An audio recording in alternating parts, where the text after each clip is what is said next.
नमस्कार बच्चों। अब आप इस विषय की वीडियोस एक साथ भी देख सकते हैं। इसके लिए मेरी चैनल में जाके प्लेलिस्ट में जाना होगा।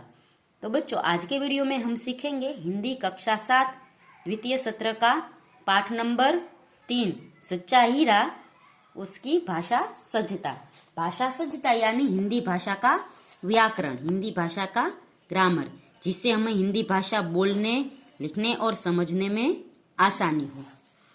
तो यह है निम्नलिखित वाक्यों को पढ़िए। तो ये वाक्य है, देखते हैं। हम भी तुम्हारे साथ चलते हैं, यानी कोई जा रहा है तो हम कहते हैं हम भी तुम्हारे साथ चलते हैं। फिर है आज स्कूल में छुट्टी है। और आगे है रमेश बाग में खेलता है।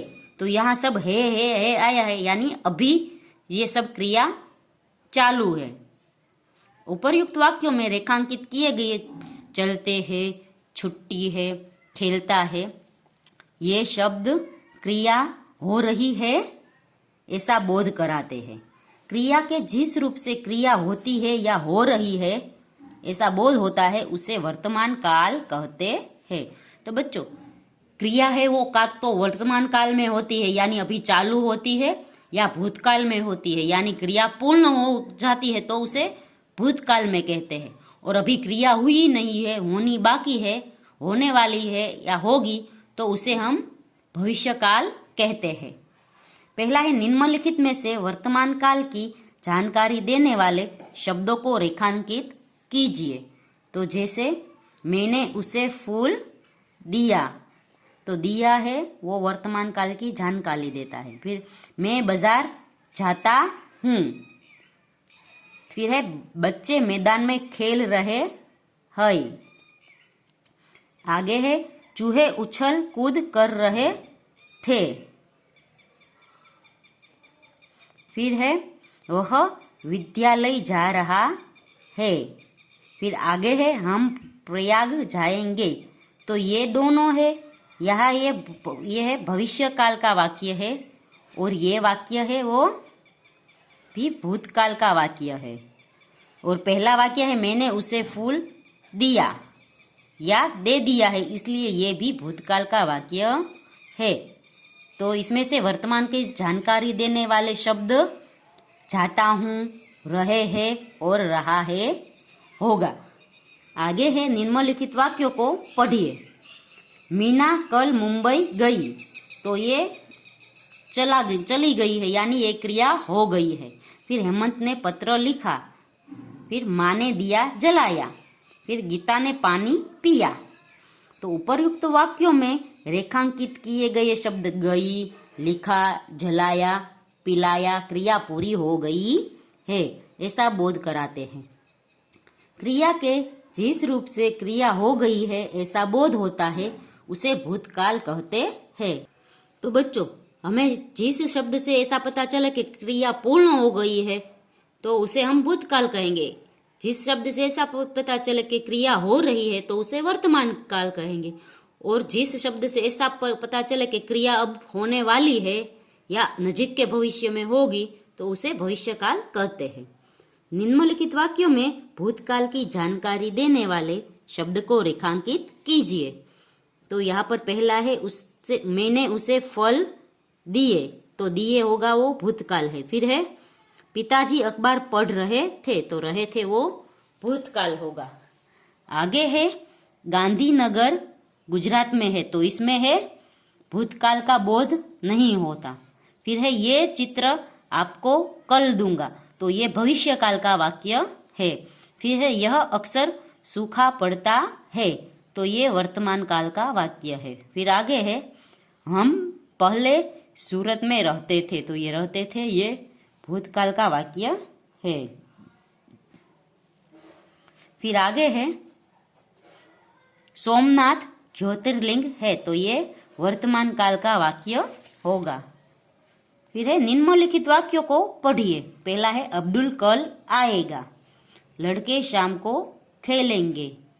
मीना गुड़िया खरीदेगी।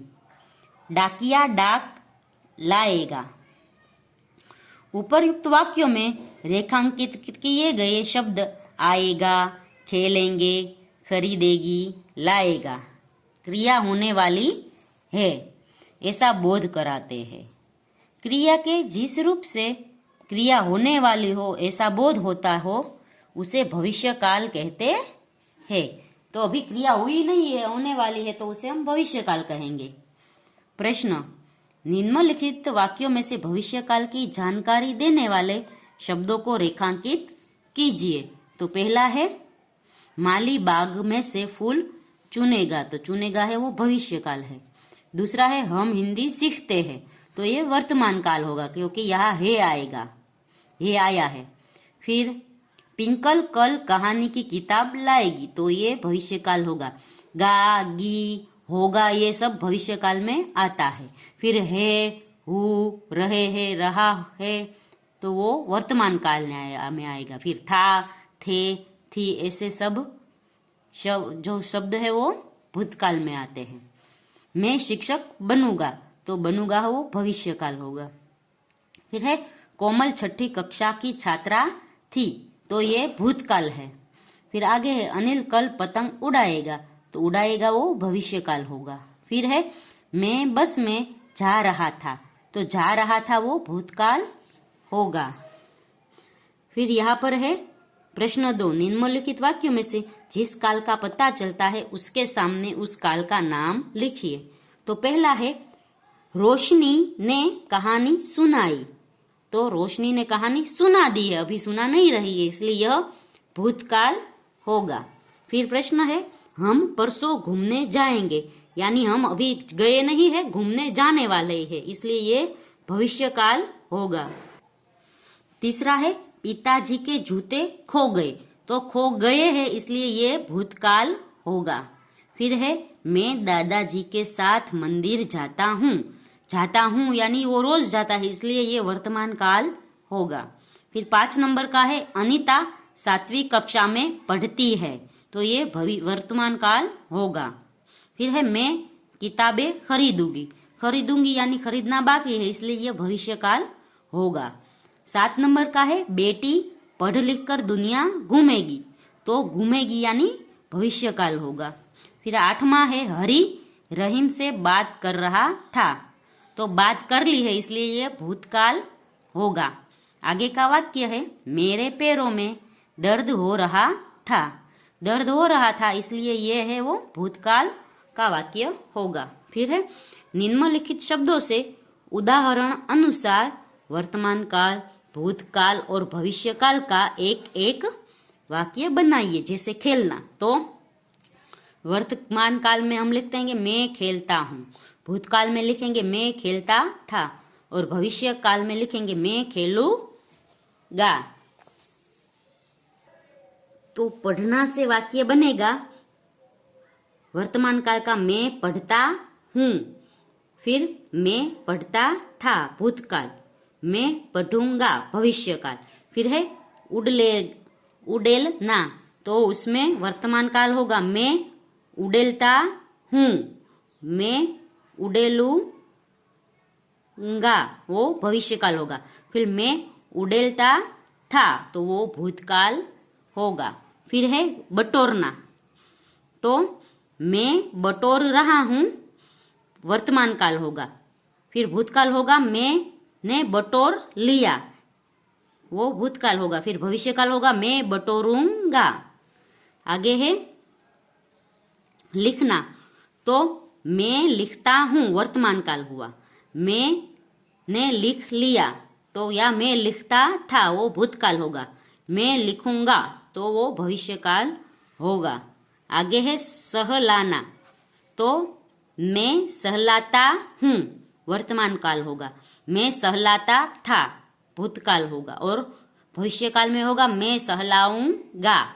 फिर अंत में है सराहना, तो मैं सराहता हूँ वर्तमान काल होगा, मैं सराहूंगा वो भविष्य काल होगा, और मैं सराहता था वो भूतकाल होगा। तो बच्चों यहाँ पर है वो काल का छोटा सा टॉपिक खत्म होगा। अगले वीडियो में हम चौथा पाठ सीखेंगे। तब तक के लिए गुड बाय, टेक केयर।